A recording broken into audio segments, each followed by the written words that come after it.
Today we are talking about another Serena Shoulder Bag by Apple Green Cottage. Hi everybody, welcome back or welcome to Ali So Crafty, where we talk all about sewing.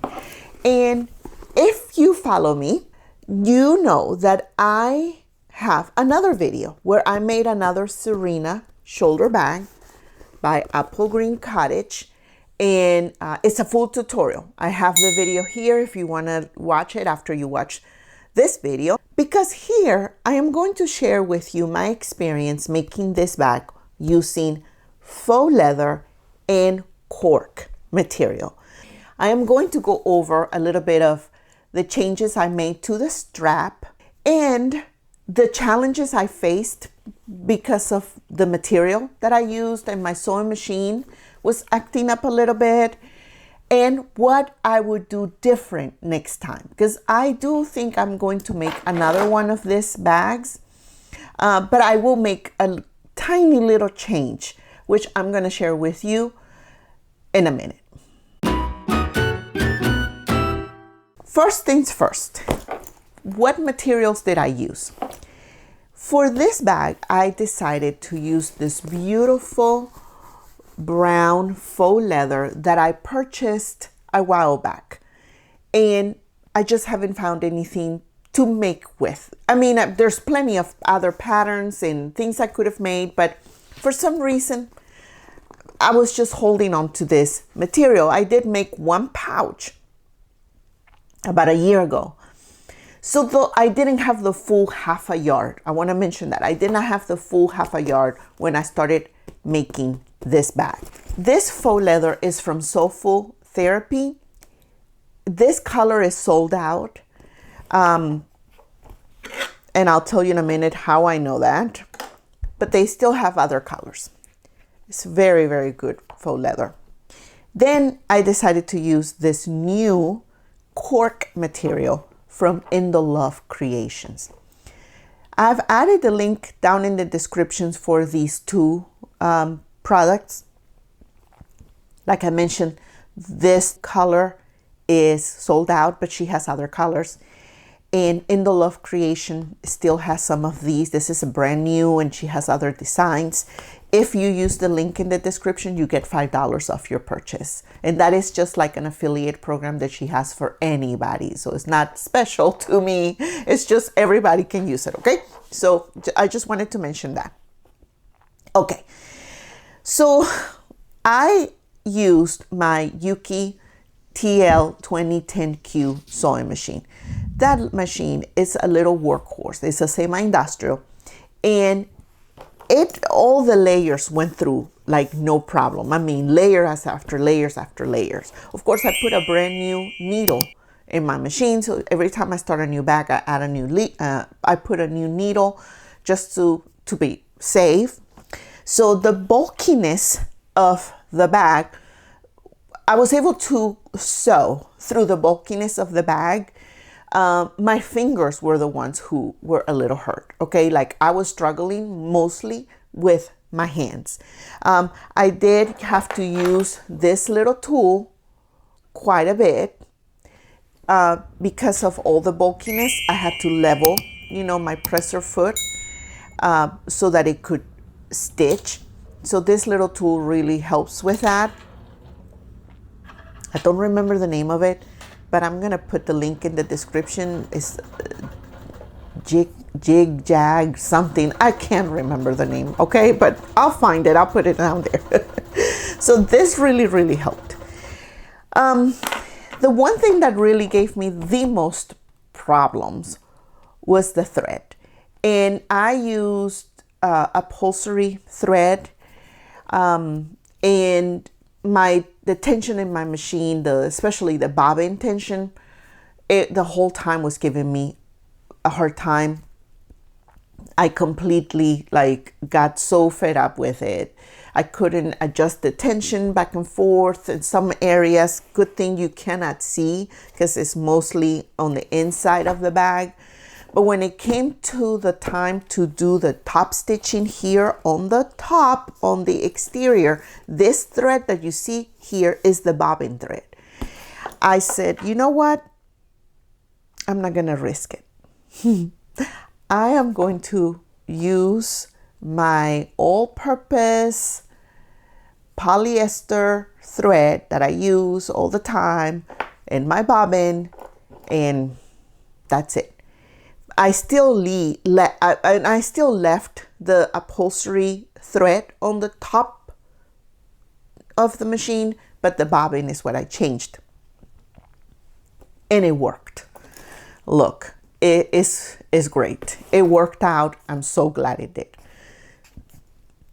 However, here on the strap connector for my cork, I folded the strap connector twice. So fold it once and then again, to fold it like that to insert the D-ring. And that made it very, very bulky here on the seam, because after you add everything, the lining, the exterior and all of that, it made it extremely bulky. And I did not, there's a feature in my sewing machine that you can actually turn the knob a little bit, and it raises your presser foot a little more so that you can put thicker materials. And I didn't do that. And in the process, I actually scratched my faux leather with the feed dogs. I don't know if you can see it. Probably it's there. I don't know if you can see it. It's not it's more noticeable on this side. So that was frustrating, and it was right at the very end. But it's my bag, so I guess I'll have to deal with it. But I think that using the cork with the faux leather was a little much. And next time I probably would maybe just do one layer of the faux leather instead of like adding the waterproof canvas in the lining, because also this area was very bulky. You feel it there. It's really, really bulky. And it was kind of difficult, to stitch through it. So I think next time what I will do is this is the faux leather. This is the cork, sorry. And it has a nice knit backing. So next time I'll either leave it just like that,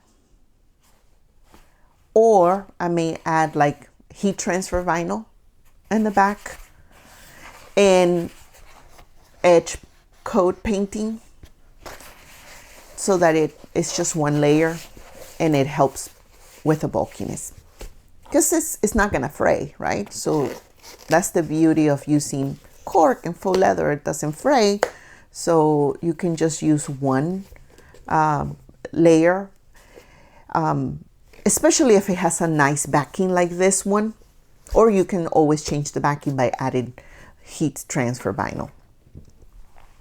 So that's what I probably would do next time, is make these either with fabric, or if I use the faux leather, then I'm just not gonna do it double or 4 times, just one time. The strap I changed a little bit, the same reason. It was a 4 inches wide, so you fold and fold again. And once I fold it, if I do that and then I fold it again to insert the swivel hook like that, it would have been so thick. I don't like that.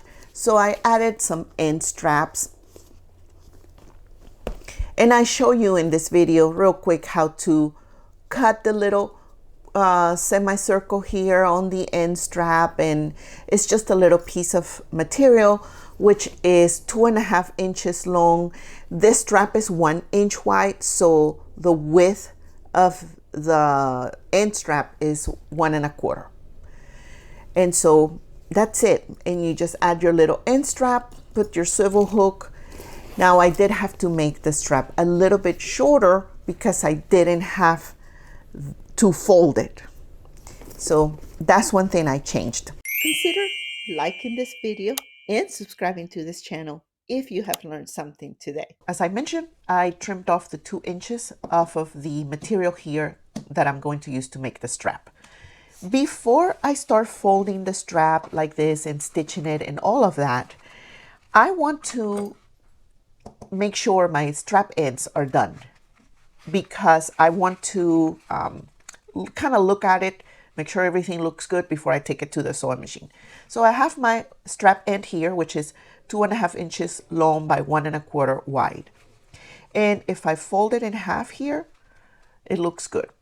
However, when I insert my swivel hook, you see how the material here, the fabric gets all wrinkled and it doesn't look good. And this will create, not only it doesn't look good, but it will create problems with your material down the line. So we need to cut 2 semicircles along here, along the long side of the strap end, so that the swivel hook has room to move. So we're going to fold this in half and mark the half point. So we're going to do one without a template. And in this case, let's assume that we don't have anything that is small enough that is a semicircle or a circle that you can use to trace. So what I do in this case, if I don't have anything to trace and help me create the circle, I find the middle point, okay? I take a ruler and I mark 1/4 inch and 1/4 inch on both sides. So 1/4 inch here and 1/4 inch here. And I do the same on the other side. And these are the markings. Now we're just going to join these 2 lines and these 2 by drawing a little semicircle, like a little round there. And this is 1/4 inch. Yeah. Okay.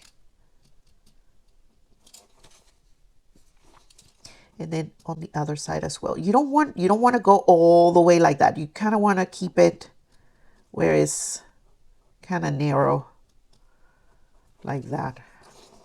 Okay, so same on this side. It may not be perfect.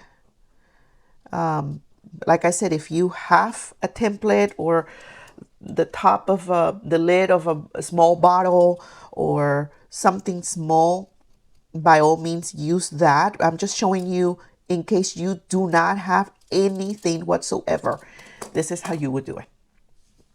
This is not a very accurate method, but if you don't have anything, this is how you would do it. And then just take your scissors and carefully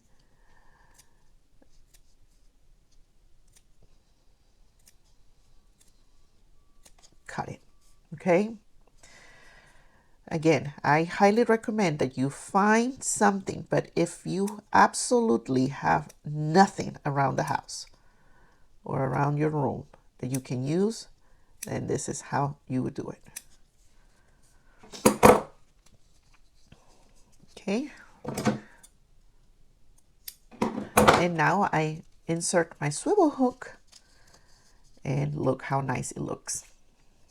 Perfect. If you want a more scientific or perfect method to do your semicircles on your end strap, you can find some sort of circle templates like this, and it has all the templates for the circles in every size, so it really comes very handy. So again, take your end strap, fold it in half, find the middle point, and in this case I marked the middle point here with my marking pen, and I place it on my mat to measure.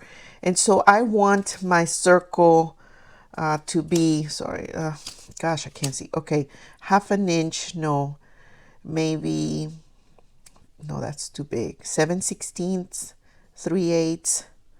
This is like very exact, so maybe 3/8 of an inch.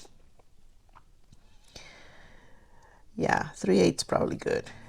Okay, and so I just simply This template has lines here and a line there. So you aligned the edge of your fabric to those two lines.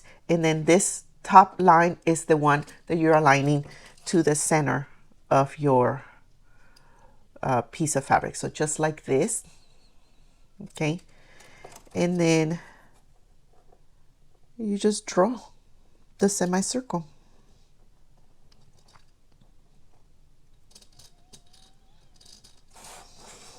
Okay, and then you do the same on the other side. And like I said, it doesn't have to be super big, the circle, the semicircle, because you just need to give the swivel hook enough room. There you go. So that's how it looks. And now I take my scissors. Actually, I'm gonna use these scissors, and just carefully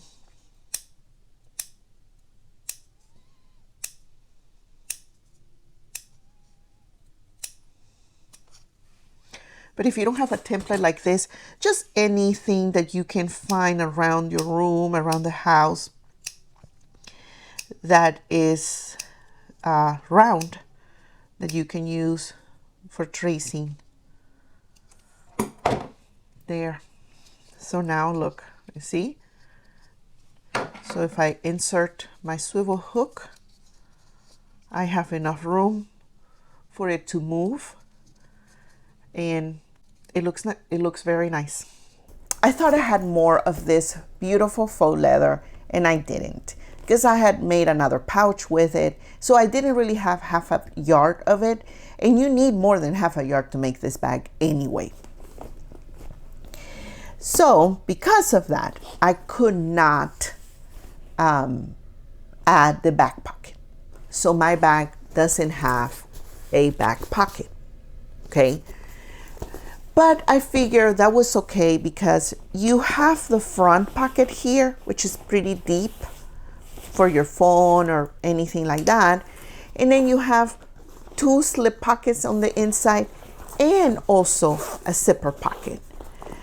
So I figure, you know, it's fine. I have enough pockets.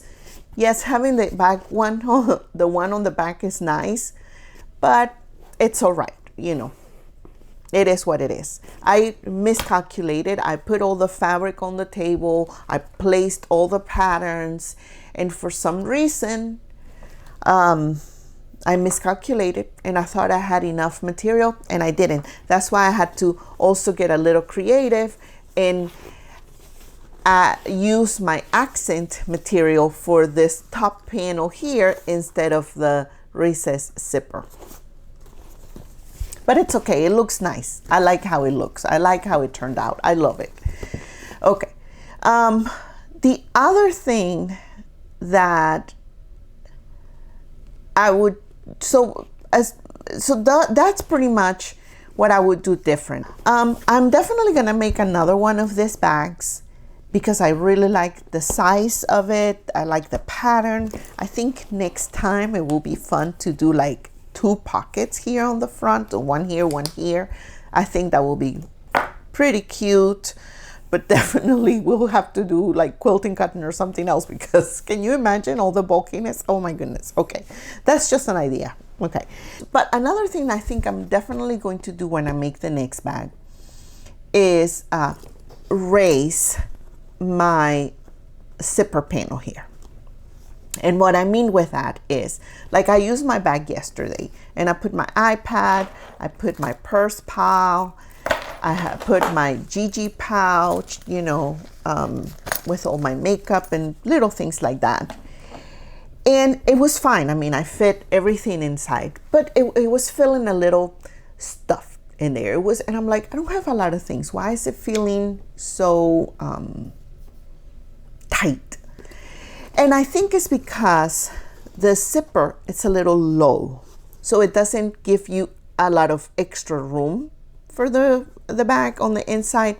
So I think the next time I am going to make this panel here a little bit shorter. Okay, so maybe this thick, and just give it that extra 3/4 of an inch, and add the zipper panel there. And that will give me like almost a whole inch over, you know, more space on the inside of the bag. So with that, you just make the panel a little bit smaller. Make sure that you include your seam allowance on that side, and then the lining, you have to make it a little bit longer, also including the seam allowance. And that's it. And then you can add your zipper panel right like closer to the edge so that you can have more space inside the bag, you know, to add more things. Something else I noticed is that this bag is really heavy. So again, the materials.